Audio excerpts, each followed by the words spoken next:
The first point I would make is that global recessions are rare. Recessions in individual countries or economic communities like the EU do happen with some frequency, but a global recession is different. It's usually the case that even when a large group is in recession, somebody else is expanding. China, the 1970s used to call the U.S. the locomotive. If Germany was in recession, somehow the U.S. could kind of power through, although the U.S. itself had 3 recessions between 1974 and 1982. But a world recession is rare.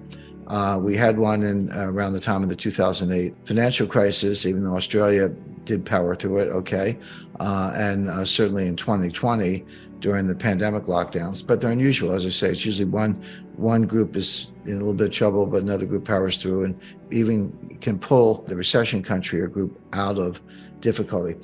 But when global GDP declines, that's rare. We are heading for exactly that.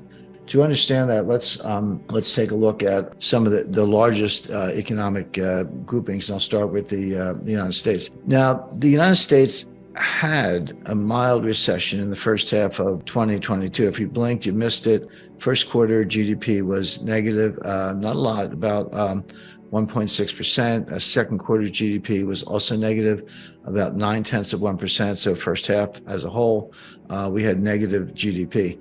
The rule of thumb definition of a recession is 2 consecutive quarters of declining GDP. That's the rule of thumb. We had that. It's in the data. Having said that, it was mild, and third quarter GDP and fourth quarter bounced back. But if there was a recession, it was mild. What I'm talking about is a much more severe recession, much more difficult, much sharper drop in economic output, beginning about now with rising unemployment, slowing industrial output, slowing retail sales, and importantly, for investors, a very sharp decline in inflation. So this is one of the kind of mystifying points about the U.S. stock market. I mean, it seems straightforward to me, but the market has their own dynamic.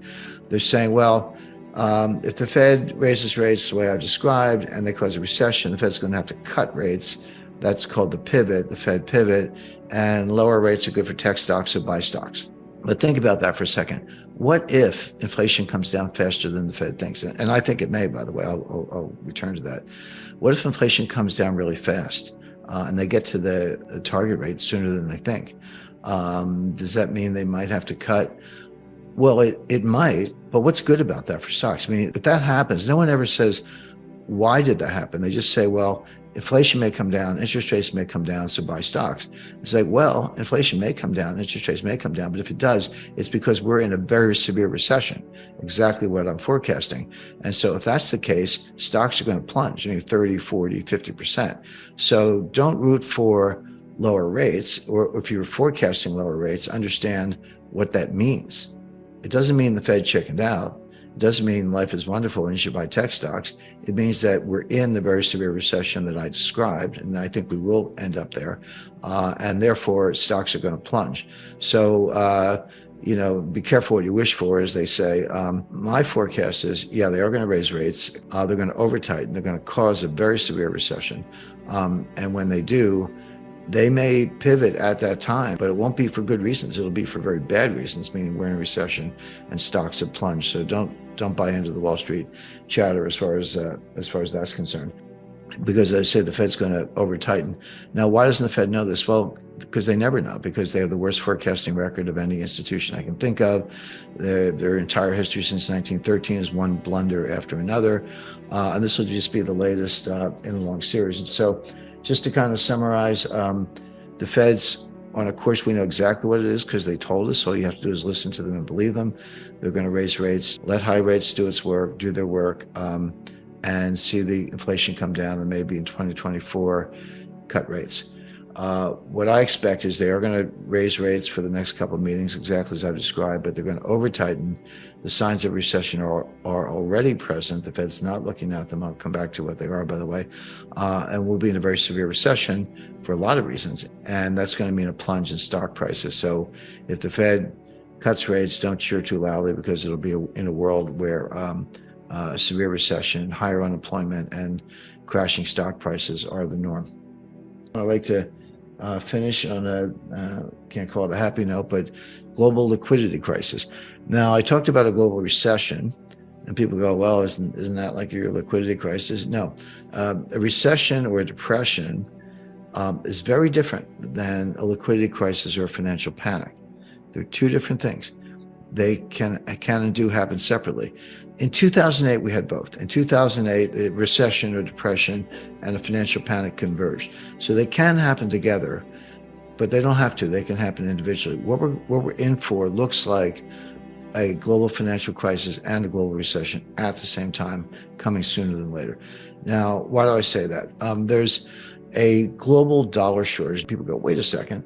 The Fed printed $9 trillion, which they did in 2020. It's come down since then, but they did print that much money. How could there be a global dollar shortage? Well, what people don't understand is that behind the curtain, off balance sheet, this is off balance sheet. You got to go read the footnotes and understand what you're reading. There are $1 quadrillion of derivatives. And for those not familiar with the Q word, 1 quadrillion is 1,000 trillion. So I just said the Fed printed $9 trillion. Maybe it's down to $7 trillion. Yeah. But you have 1,000 trillion of derivatives. And they have to be supported with collateral. Not 100%, not even 10%. I mean, kind of 1% or 2% is enough. But when you're in a liquidity crisis, banks are extremely choosy about which collateral they'll accept to support this quadrillion-dollar inverted pyramid of derivatives. And right now, what they're saying, because this evolves, it gets worse. It doesn't happen overnight. It can become acute overnight, but it happens over the course of a year or longer. What we see, the banks are saying, I don't want corporate bonds as collateral. I don't want your mortgages as collateral. I don't even want 10-year treasury notes as collateral. The only collateral I want are short-term U.S. Treasury bills. Treasury bills have a maximum maturity of 1 year, 360 days.